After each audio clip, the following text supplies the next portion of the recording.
Good morning. Good morning. We're starting our broadcast a little early.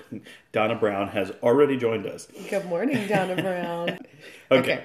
Anyway, all right, we're going to get on to it. In case you're just joining us, we started the broadcast just a tad early, just to have a little fun before. Just to give people some time to jump in. And we see that you have done so. So now we will begin on... This is the story of God. We're in Genesis chapter 9. We are going to wrap this Noah story up. It is like, we're going to wrap this bad boy up. And this is kind of a downer for a Tuesday. This story is a little bit of a downer for a Tuesday. You know what? We're going to create some levity. We're going to get there. It's not,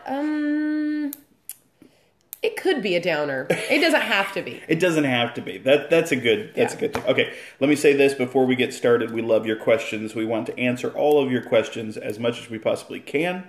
Our education only goes so far. Hello, whoever is producing those hearts. We love you. Oh, Donna Brown's having some connection issues. Well, Donna, we'll upload this. We will upload this so you can see the. I hope you can join us.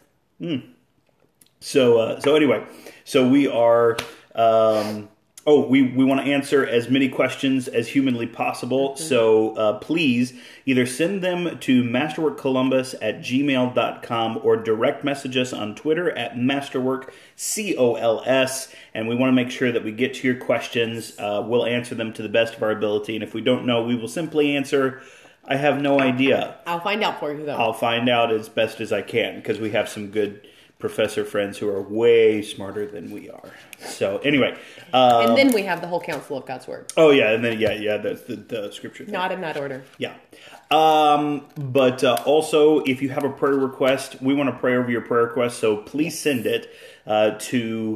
Please send it. Oh, no. There you go. Go on to, it's early in the morning, masterworkcenter.com, and go to our prayer network tab and just enter your prayer request there. We want to get to that. And let me just say, some people have asked the question, why do we do this so early in the morning? And here is the answer for that question.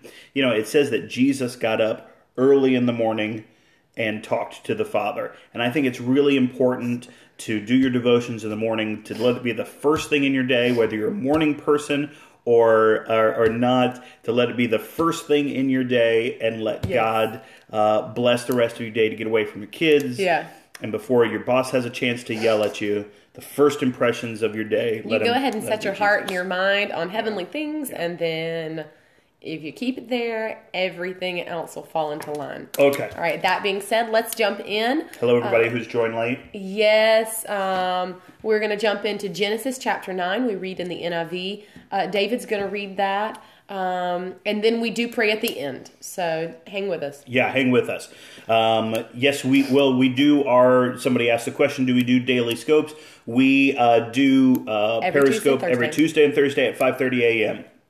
So join us here every Tuesday and Thursday. That's just, I can do about 2 days a week waking up at 4 o'clock to get ready for this thing.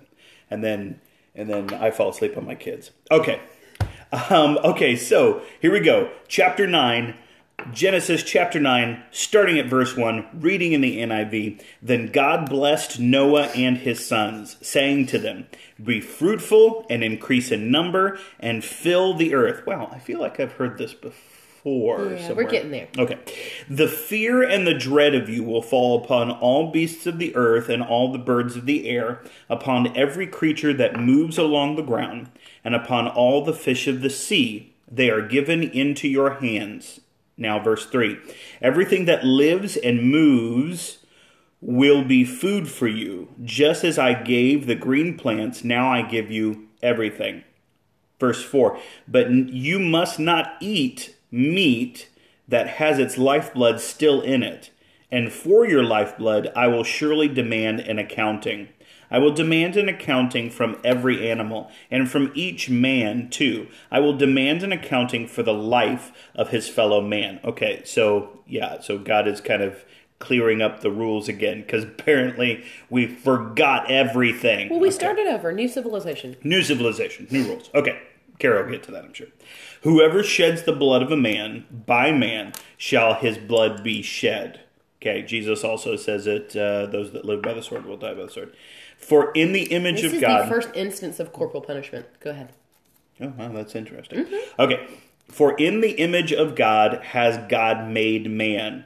As for you, be fruitful and increase in number, multiply on the earth and increase upon it.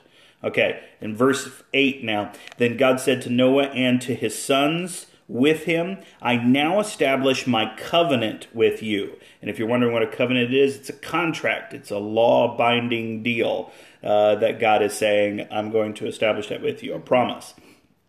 And with your descendants after you, and with every living creature that was with you, of course on the ark they're saying, the birds, the livestock, all the wild animals, all those that came out of the ark with you, every living creature on the earth.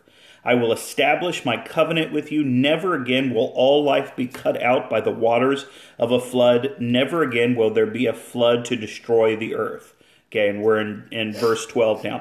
And God said, this is the sign of the covenant I am making between you and me and every living creature with you, a covenant for all generations to come. Verse 13, I have set my rainbow in the clouds, and it will be a sign of the covenant between me and the earth. Whenever I bring the clouds over the earth and the rainbow appears in the clouds, I will remember my covenant between me and you and all the living creatures of every kind. Never again will waters become a flood to destroy all life. Whenever the rainbow appears in the clouds, I will see it and remember the everlasting covenant between God and all the living creatures of the earth, living creatures of every kind on the earth. As verse 17, so God said to Noah, this is the sign of the covenant I have established between me and all the life on the earth. Okay, and now we're in verse 18. The sons of Noah who came out of the ark were Shem, Ham, and Japheth. Ham was the father of Canaan. These were the three sons of Noah, and from them came the people who were scattered over the earth. Noah, a man of the soil, proceeded to plant a vineyard. When he drank some of its wine, he became drunk and lay uncovered inside his tent. Ham, the father of Canaan, saw his father's nakedness and told his two brothers outside. But Shem and Japheth took a garment and laid it across their shoulders, and then they walked backward and covered their father's nakedness. Their faces were turned the other way so that they would not see their father's nakedness. When Noah awoke from his wine and found out that what his youngest son had done to him, he said, Cursed be Canaan, the lowest of slaves, will he be to his brothers. He also said, Blessed be the Lord, the God of Shem. May Canaan be the slave to Shem. May God extend the territory of Japheth. May Japheth live in the tents of Shem, and may Canaan be his slave. And then last verse, 28. After the flood, Noah lived 350 years. Altogether, Noah lived 950 years, and then he died. Okay. That's a very interesting chapter. Yes. And when I sat down to study it, my head just reeled, at the huge variety. There's so much in this chapter. Yeah. And I just wanted to say, I've seen at least one question. Direct message that question to us at Twitter, MasterworkCols, same handle, and we will get to that question ASAP. Yeah, just can't get to it on the broadcast because we're trying to keep it 10, 10, 10. Okay. 10 minutes of reading, 10 of discussion, 10 of prayer. Okay. So we see, I'm going to just take this whole chapter in some chunks. So we see some old rules being established again, right? So we've heard this before. God uses the same language, like literally even in Hebrew, God uses the same language with Noah as he does with Adam and Eve in the garden when God sets the rules in place. So Genesis 1:28, God says, be fruitful and increase in number. So God says the same thing in Genesis 9:1. Then, let's just take it from Noah's perspective. Genesis 9:2 and 3, the Lord says that everything will be under your authority. Everything that lives and moves is for food. Plants are for food. And then in Genesis 1:29 and 30, God says the same thing to Adam and Eve. He says, hey, eat, I've given you the animals. I've given you the plants. Rule over them.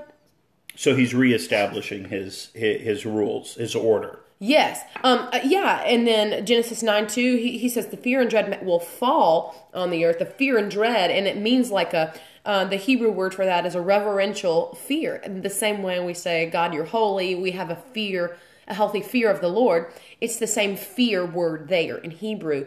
And he says that in Genesis 1:26. And then the last thing I wanted to notice about the rules that God set in place, the structure God set.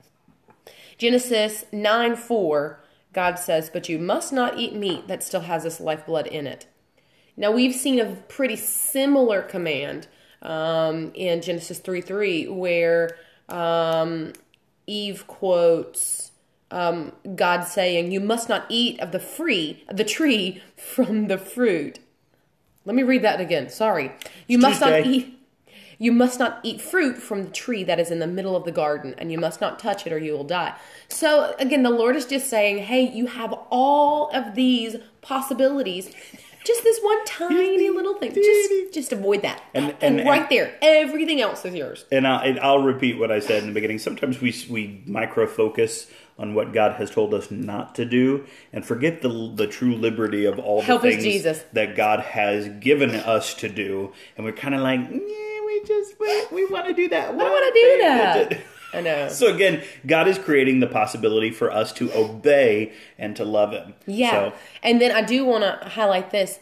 In that one rule where the Lord says, don't do this, it is the thing that Cain did to his brother. He said, don't kill each other. Because later on in verse 4, he says, you are responsible for human life. And if you don't treat it with honor, then I will make sure you give an accounting for the human life that you take.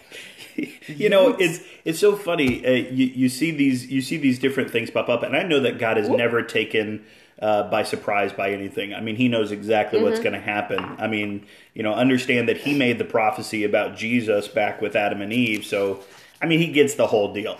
But I love that He continues forward in the rules, and He goes, okay, so last time I told them that they should be fruitful and multiply and not eat this, they ate that. And then I thought that we were on a general good understanding, but apparently Cain decided to kill Abel. So here I'm going to tell you. Don't kill people. Don't kill people. Don't let murder be in your heart. I'm gonna make you tell me what happened. We're gonna take an accounting of this. I mean, God's patience is just, Anyway, sorry. Go ahead. No, that's all right. That's all right. But I just thought those parallels were very important to notice. That God started out fresh and new in the beginning, and then the same way. After the flood, God gives us that same chance. He gives us a fresh start. Yeah. And I said this several times, but I'll just say it again. We see over and over through the story of God, we see the mercy of God as exhibited in His kindness towards mankind. This is kindness. And mercy happened in the New Testament. That was the new covenant. No, seriously. It's happening all throughout. It's happened all throughout this narrative that we've talked about. Yeah. So we've talked about the old rules. So the next chunk that I want to look at is he gives a new covenant. And that is Genesis 9:9. I will establish my covenant with you and your descendants after you, and with every living creature that was with you, the birds, the livestock, and all the wild animals, all those that came out of the ark with you, every living creature on the earth. I will establish my covenant with you. Never again will all life be destroyed by the waters of a flood. Never again will there be a flood to destroy the earth. So he takes this painstaking care to say, okay, I'm making my covenant with this. Okay, these are the breathing entities that I'm making a covenant with. And then he says, okay, here is my very literal covenant. These are the parameters I'm working within. And now notice that he only promises one. He only promises one form of destruction. He says, "I'll never again flood the whole earth." Thanks for that, Donnie Downer. Okay. Sorry, I'm just okay. But seriously, this covenant is very important for us to talk about because there are 7 major covenants in Scripture that we see, and this is just like nutshell theology, so go with me for a second. There are 7 major covenants that we see. 4 of them are specifically for God's people, the people of Israel, the Hebrews, the Israelites. 3 of them are for humanity in general. So this is the second covenant that we've seen God make with humanity in general. So there's the Adamic covenant in the garden. Yeah. And then there's this covenant right here. The first covenant sort of kind of had 2 parts. One of it was man's responsibility towards creation, and then God's command, don't eat that tree. And then the second part was it addressed the curse after the sin. So it's the part where God says, he'll bruise your heel, but you'll crush his head. So that was the first general mankind covenant. The second one is now this one. And let's talk about it, because I want to talk about just really briefly why it's important that we know that this is the next to last covenant that God makes with general mankind. That's good. So God says, I'm making my covenant. I won't destroy the earth again. This is an unconditional covenant. The first one we see was not unconditional. It had some, you do this and I'll do this. And that's okay, because God can choose that. And the chapter before, it actually ends with God saying, even though man is evil and all of the intents of his heart is evil. Did I jump ahead on you? That's all right. Go ahead. All of the intents of his heart are evil. I am still not going to destroy as I have before. So, he's... And we'll get to this in just a second, but down throughout history, man, God just gives us chance after chance after chance, mercy after mercy after mercy. So go ahead, Kara. I don't want to. That's all right. Take That's right. Here. And something that's very important to see about this covenant is that God makes it with the whole earth. So He says, every living creature. I'm making this covenant with every living creature. He doesn't say I'm making it with humanity. He says every living thing. I thought that was very interesting. So the more people you have at your wedding, the more people see you promise in front of God and your spouse that you're going to live with him for better or for worse. So if you plan on offing your spouse, you better have very few people at your wedding to witness your wedding. God makes this covenant in front of all of mankind. That was the first thing I thought of when I studied. I was like, why is offing me the first thing that you think? I didn't say I thought of... Okay, I didn't say I thought of offing you. I'm joking. But I just thought, if you want to promise something that you may or may not keep, you keep that promise to a limited number of people. You keep it to a small circle so that your name is not mud at the end of it if you have to change plans or, change horses in the middle of the stream. God's not that way. God's not that way. God made it with all of humanity and the whole earth. Yeah. Right. So it's not just Noah and his family this time, it's everything. He puts himself on the line to deliver on a promise that is one that only the sovereign, almighty God of the universe could deliver. Those are huge stakes. And then I wanted to bring this out about the rainbow. The rainbow is a promise that the entire earth would never be flooded again, right? Yeah. But I want to bring out 2 Peter 2, 4 through 10 really quickly. Okay. Because the rainbow is also a reminder that God will judge the earth again one day. Yeah. That God can and will judge the earth. And that's a sobering thought. That's not a condemning thought. I don't say that using, wielding the word of God like a sword against those who aren't saved. I'm saying, it's a reminder of God's promise that He won't destroy us, but it's also a symbol that God can and will destroy the earth. 2 Peter 2, 4 through 10 said, For if God did not spare angels when they sinned, but sent them to hell, putting them into gloomy dungeons to be held for judgment, if He did not spare the ancient world when He brought the flood on its ungodly people, but protected Noah, a preacher of righteousness, and 7 others. And then it goes on to list Sodom and Gomorrah, it lists Lot, and then skip down to verse 10, or verse 9. If this is so, then the Lord knows how to rescue godly men from trials and to hold the unrighteous for the day of judgment while continuing their punishment. Yeah. This is especially true of those who follow the corrupt desire of the sinful nature and despise authority. Yeah. So it's the rainbow is a sobering, it's a beautiful but sobering promise that we need to remember. And I think we're going to have to cut it at verse 17, and we're going to have to pick up next time on verse 18 about the sons of Noah, because I think that there's a lot in that part that we want to talk about. I got a ton. Maybe we could pick that up on like a lunch break. Yeah, maybe, or something like that. But anyway, let me say this, and this is something that I always noticed about the story of God as you read through. It's interesting that God is so merciful to us. We start in the garden and we broke that covenant, and God says, "Okay, I'll establish a new covenant with you."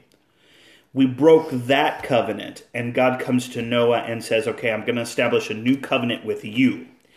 And then we fell away, and God comes to Abraham and says, "Okay, I'm going to establish a new covenant with you." And then from there we have issues. So God comes to, we find ourselves in slavery. So God comes to Moses and says, "Okay, I'm going to establish a new covenant with you." And can I interrupt you to say this? Yeah. So God makes his two general humankind covenants, and then he makes 4 more specific to the people of Israel. And that seventh one we see is the new covenant. And that is the last covenant that we see, the last large covenant that we see that's made towards all mankind. And so this covenant here, I won't ever flood the earth again, is the last covenant before the Lord says, "Okay, now we've tried all this. You've not proved faithful, but I'm going to go for broke, and I am going to redeem you anyhow."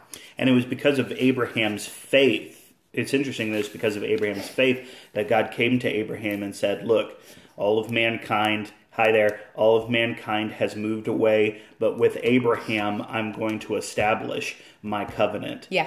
And so, and then, what's so redeeming about all of this, and so faithful of God, is that God comes in and says, "Okay, I've made several covenants with you, and you have failed to keep them.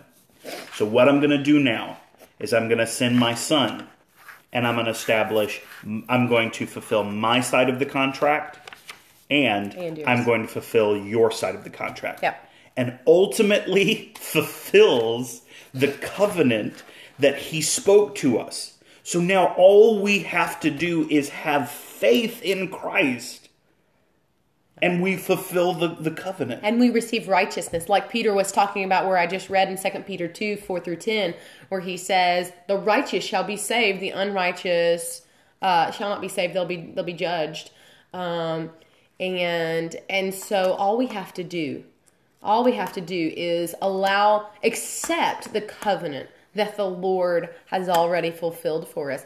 And I want you to put that in earthly context really quickly. How many of you are going to have someone make you say, "Okay, you say, 'Hey, I've got a great offer for you. Here's what we're going to do.' Make a covenant, spit and shake." And then they don't fulfill their side of the bargain, but you go ahead and you say, "You know what?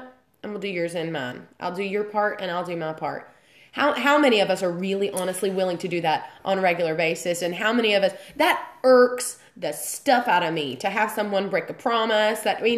And Paul says that it was accredited to us as righteousness. And the way that I heard a pastor put it once is that it's like you tell your kid to clean his room. And you say, "If you don't clean your room, I'm not going to let you go to the movies." Your kid doesn't clean his room, but out of your love for him, you clean your part of the house and you clean his room, and then credit it to him as if he did it. I've had that happen before. And when he gets home, you say, "Now look, you didn't clean your room, but I love you and I cleaned it for you. All you have to do is thank me." Yeah. All you have to do is tell me that you that you understand what I did, and that you love me, and I'm going to credit this to you. Man, God's grace is so incredible. All right, we have gone 5 minutes into our prayer time. Thank you, Jesus, for your mercy, Lord, to us, Father. Thank you that we don't have to wait till the new covenant to get to your mercy, Father.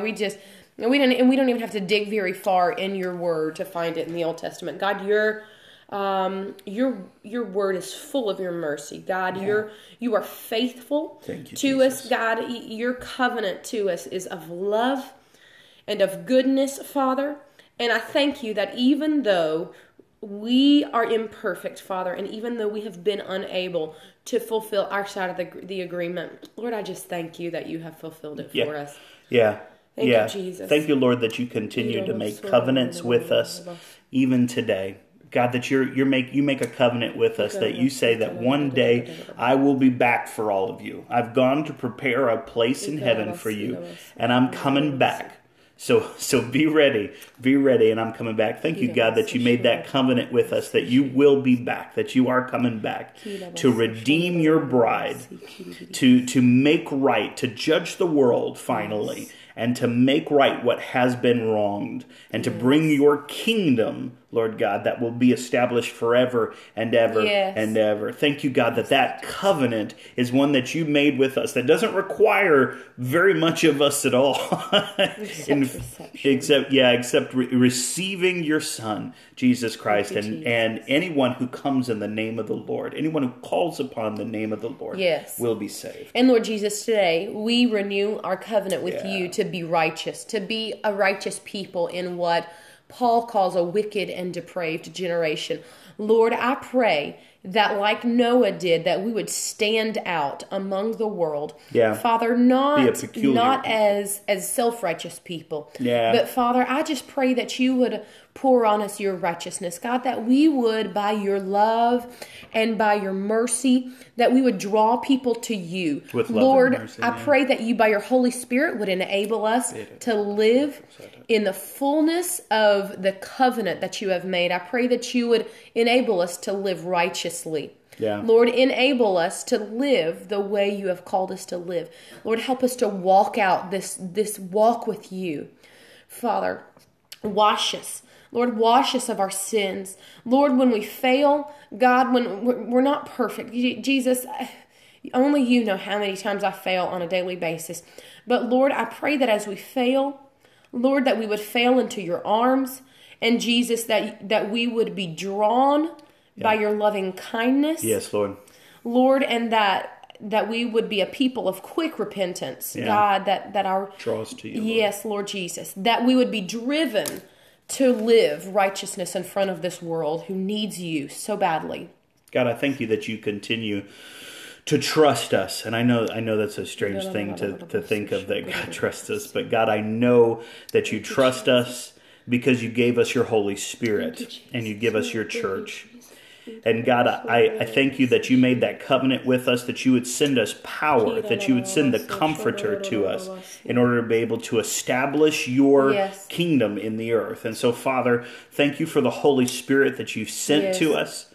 Thank you for the power that we can receive from your Holy Spirit that will help us to establish, just as you made a commandment, a covenant with Noah and said, look, all the dread of you will fall on all the earth and you will subdue it. That God, that you also tell us, take the gospel into the whole world, that the enemy will, that the fear of me will be placed on the enemy, and you'll be able to pick up serpents and they won't bite you, to walk through the fire and it won't burn you. Yes, God, Lord Jesus, anoint us with a fresh anointing.